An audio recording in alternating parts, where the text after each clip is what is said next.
Bonjour, we are looking at how to pronounce the name of this French politician, currently as I'm recording this video, Prime Minister of France. So just below the president, essentially the head of the government, Élisabeth.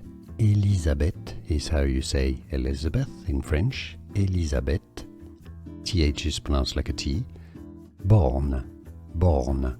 So yeah, pretty straightforward in English. Élisabeth Borne, you could say in English.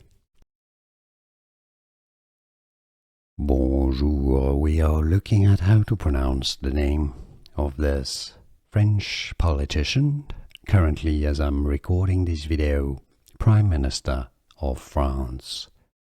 So just below the president, essentially the head of the government, Élisabeth. Élisabeth is how you say Elizabeth in French, Élisabeth. TH is pronounced like a T. Borne, Borne. So yeah, pretty straightforward in English. Élisabeth Borne, you could say in English. Here are more videos on how to pronounce more confusing words and names too many mispronounced. Like this video if you found it useful. I appreciate your support. I'll see you soon and thanks for watching.